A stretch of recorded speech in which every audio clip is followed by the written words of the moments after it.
नमस्कार मित्रों, आज मैं आईपीओ के बारे में आपको जानकारी दूंगा।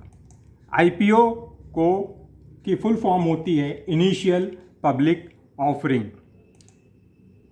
आईपीओ के पहले कंपनी को किन स्टेज से गुजरना पड़ता है जब वो आईपीओ के लिए एलिजिबल होती है, यानी कि वो आईपीओ ला सकती है, इसके लिए क्या ज़रूरी होता है। स्टेज नंबर 1 में जब कंपनी खुलती है तो कंपनी में जो फंड की व्यवस्था होती है वो प्रमोटर्स की अपनी कैपेबिलिटी, सेविंग या फैमिली मेंबर्स के फंड से ये कंपनी को चालू किया जाता है। अब धीरे धीरे कंपनी की प्रगति होती है और कंपनी को लगता है कि हम इसके और ज़्यादा आउटलेट्स खोल दें या हम अपना प्रोडक्शन बढ़ा लें और कैसे एक्सपेंशन करें, तो उसके लिए ये एंजल इन्वेस्टर्स की मदद से कंपनी को आगे बढ़ाते हैं। कंपनी और ज़्यादा अपनी कंपनी को विस्तार के लिए और पैसे की ज़रूरत पड़ती है तो वो venture capital, private equity firms की मदद से कंपनी को और बढ़ाती है। स्टेज नंबर 4, जब आईपीओ लाने के लिए कंपनी एलिजिबल होती है तो उस कंपनी को इन स्टेज से गुजरने के बाद अब हम ये देखेंगे कि आखिर आईपीओ लाने की ज़रूरत क्यों पड़ती है। एक तो कंपनी को एक्सपेंशन के लिए, कंपनी को मान लीजिए वो अभी केवल एक छोटे क्षेत्र में काम कर रही थी तो उसको और ज़्यादा एक्सपेंशन के लिए अपने पूरे देश में और यहाँ तक कि विदेशों में अपने प्रोडक्ट की सप्लाई करने के लिए एक्सपेंशन की ज़रूरत होती है। इसलिए हमको कंपनी को फंड की ज़रूरत पड़ती है। कंपनी पे जो कर्जा होता है उस कर्जे के बदले में जो इंटरेस्ट देना पड़ता है वो बहुत भारी पड़ जाता है कभी कंपनियों को, तो उस कर्ज को कम करने के लिए या पूरी तरह से ख़त्म करने के लिए कंपनी आईपीओ लाती है। थर्ड पॉइंट, ये जो प्रीवियस इन्वेस्टर्स थे जैसे angel investors, venture, private equity firms, ये बड़े इन्वेस्टर्स थे, इनको एग्जिट देने के लिए भी आईपीओ लाती है। कंपनी आईपीओ लाने के लिए कंपनी का वैल्यूएशन किया जाता है कि कंपनी कितनी बड़ी है। एक एग्जाम्पल के लिए मान लीजिए कंपनी का वैल्यूएशन 10,000 करोड़ है तो उसका 20% इशू साइज हो सकता है। जो आईपीओ लाएंगे उसका इशू साइज 20% होता है और 20% के हिसाब से ये 2,000 करोड़ यानी 2,000 करोड़ की इशू ला सकते हैं। अब मान लेते हैं कंपनी ने जो शेयर का इशू प्राइस रखा है वो 200 रुपीज़ रखा हुआ है और जो नंबर ऑफ शेयर्स, इसमें जो टोटल इशू का साइज होगा वो 10 × 200 यानी कि 2,000 करोड़ का इशू साइज होगा। लॉट साइज 50 का है और इसमें दो तरह के जो शेयर प्राइस हो सकते हैं। एक शेयर प्राइस होता है फिक्स्ड इशू, यानी कि शेयर का प्राइस 200 रुपीज़ उसमें फिक्स कर दिया गया है, वो सभी को उसी रेट में मिलेगा। और दूसरा तरीका क्या होता है कि बुक बिल्डिंग इशू होता है। इसमें एक रेंज दे दी जाती है, जैसे 200 की जगह पे 180 to 200 की रेंज दे दी जाती है। इसमें चॉइस रहती है कि आप किस रेंज में या किस प्राइस पे आप शेयर परचेस करेंगे। 180 को फ्लोर प्राइस कहा जाता है और जो मैक्स लिमिट होती है यानी कि 200 उसको कैप प्राइस कहा जाता है।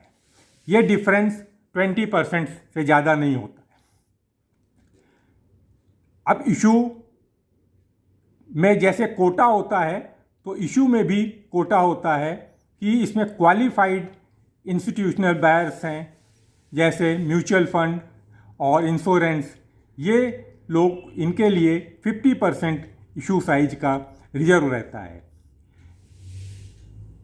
नॉन इंस्टीट्यूशनल इन्वेस्टर्स के लिए, जिन्हें NII कहा जाता है, वो 15% के कोटे में आते हैं। बाकी जो रिटेल इन्वेस्टर्स यानी पब्लिक जो बचती है, उसको 35% का इशू साइज का 35% शेयर दिए जाते हैं। अब लिस्ट की क्या प्रोसेस होती है? लिस्ट BSE या NSE, जो बॉम्बे स्टॉक एक्सचेंज या नेशनल स्टॉक एक्सचेंज, या दोनों में हो सकती है, और उसमें बिडिंग ऑफर ओपन होने के 3 दिन से लेके 5 दिन तक का टाइम होता है इस ऑफ़र में। और इसके अप्लाई करने के लिए UPI प्लस भीम ऐप का यूज़ करते हैं, या और जो इसमें ASBA के थ्रू अप्लाई किया जाता है। ASBA का मतलब है application supported by blocked amount, यानी कि बैंक अकाउंट में जो आपका पैसा है, आपने जो एप्लीकेशन लगाई है, उस अमाउंट को ब्लॉक कर दिया जाता है। अगर आपको शेयर इशू हो जाते हैं तो वो अमाउंट आपके अकाउंट से डिडक्ट हो जाएगी और आपको शेयर मिल जाएंगे। यदि आपको शेयर इशू नहीं होते हैं तो आपकी अमाउंट बैंक में ही रहेगी। इससे होता क्या है कि आपको किसी भी प्रकार के जो इंटरेस्ट मिलता था बैंक में के नुकसान नहीं होता है। और लिस्टिंग का जो टाइम होता है, ये आपका जो क्लोजिंग डेट होती है इशू की, उसके 3 दिन बाद इशू हो जाता है, यानी लिस्टिंग उसकी क्लोजिंग डेट के 3 दिन में हो जाती है। इस प्रकार से IPO की लिस्टिंग होती है। अब हम आपको ये बताने की कोशिश करेंगे कि शेयर या IPO में इन्वेस्ट करना चाहिए तो उससे क्या हमको फ़ायदा हो सकता है। IPO में जब पैसा लगाते हैं, यानी कि जब हम पहली बार जो कंपनी आती है अपना IPO लेके उसमें पैसा लगाते हैं, तो हमको कम समय में ज़्यादा प्रॉफिट होने की संभावना रहती है। इसमें हम 2 एग्जाम्पल अभी आपको देते हैं। जैसे रूट मोबाइल था।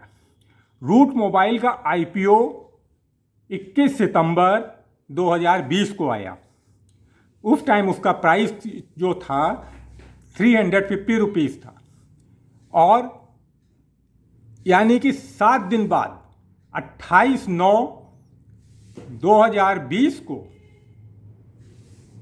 इसका प्राइस हो गया था 938, यानी कि प्रॉफिट 588 पर शेयर, 168%। 7 दिन में आपको प्रॉफिट जो मिल रहा है 168% मिल रहा है। और एक एग्जाम्पल हम लेते हैं, हैप्पीएस्ट माइंड। एंट्री डेट थी, यानी लिस्टिंग डेट 17/9/2020, प्राइस 166, और अगर आप एग्जिट करते 29/9/2020 को तो 363 रुपीज़ प्राइस था। तो प्रॉफिट हुआ उसमें 197 रुपीज़ पर शेयर का, यानी कि 118.67%। तो आपने देखा कि कम समय में इतना बड़ा प्रॉफिट हो जाता है, लेकिन ये कोई ज़रूरी नहीं है। अगर प्रॉफिट इतना हो सकता है तो साथ में कभी कभी बहुत नुकसान भी हो जाता है। आपको 2 नुकसान वाले भी हम बता देते हैं, क्योंकि हमारा मकसद ये है कि आपको फ़ायदे के साथ में नुकसान भी जो हो सकता है उससे भी आपका परिचित करा दें, ताकि आप अपना निर्णय अपनी सोच समझ के हिसाब से लें। क्योंकि पैसा आपका लगता है तो नुकसान या फ़ायदा भी आपका ही होगा। हमारा काम तो सिर्फ ये है कि जो बातें, जो समझ हमारी है उसके हिसाब से हम आपको जानकारी दें। तो जो बैड स्टॉक लिस्टिंग है उसमें क्या है, जैसे रिलायंस पावर को सभी जानते हैं, ये अनिल अंबानी की कंपनी थी और उस इशू के बाद से लगातार गिरते गिरते कंपनी कहाँ पहुँच गई ये सभी जानते हैं। दूसरा भी हाल ही में जो पेटीएम का इशू आया था वो भी लगातार गिरता चला जा रहा है।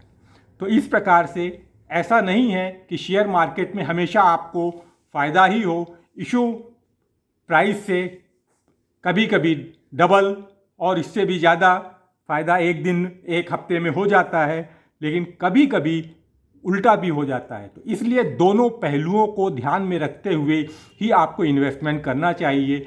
इन्वेस्टमेंट करने से पहले कंपनी के बारे में जानकारी हासिल कर लेनी चाहिए ताकि आपको निर्णय लेने में सहूलियत हो। और एक बात को और मैं आखिरी में कहना चाहूँगा कि आप देखिए कि जब भी कोई बहुत बड़ा इशू आता है, कि आज तक का सबसे बड़ा इशू जब आपको ये सुनाई पड़ने लगे, तो संभावना ये रहती है कि मार्केट भी ज़बरदस्त क्रैश भी हो सकता है। इसलिए इस बात को भी ध्यान में रखिएगा, क्योंकि दो उदाहरण हम अभी आपको बता रहे हैं। एक जो रिलायंस पावर भी जब आया था तो ये अपने समय का सबसे बड़ा इशू था। इसके पहले कोल इंडिया आया था, कोल इंडिया भी सबसे बड़ा इशू था। और इनके बाद, इशू आने के बाद जो मार्केट धराशायी हुआ था वो सब जानते हैं। इसलिए इस चीज़ को भी ध्यान में रखिए। अभी देखिए आगे आने वाला है LIC का इशू। ये भी अगर इशू आपको इसी महीने में अगर आ जाता है तो ये समझ लीजिए कि मार्केट के क्रैश होने की संभावना रहती है। अभी तो खैर एक और बहाना एक और बहाना है कि जो यूक्रेन का मामला चल रहा है उससे की वजह से भी मार्केट गिर सकता है। तो इसलिए जो भी आप निर्णय लें अपनी सोच समझ से लें, और आपका निर्णय, आपका प्रॉफिट, आपका लॉस, इस सब के जिम्मेदार आप ही होंगे। हमारा फ़र्ज़ था कि जानकारी जो मेरे पास है उसको आप तक पहुंचा दूं। आशा है हमारे इस वीडियो से आपको जानकारी मिली होगी और आप अपना निर्णय लेने में कुछ ना कुछ आपको सहूलियत अवश्य होगी।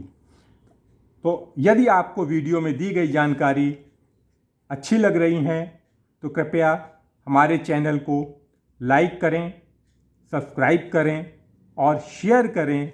साथ में ही बेल आइकन को भी प्रेस करें ताकि जो भी हम नया वीडियो बनाते हैं आप तक जल्द से जल्द पहुंच सके। बहुत बहुत धन्यवाद।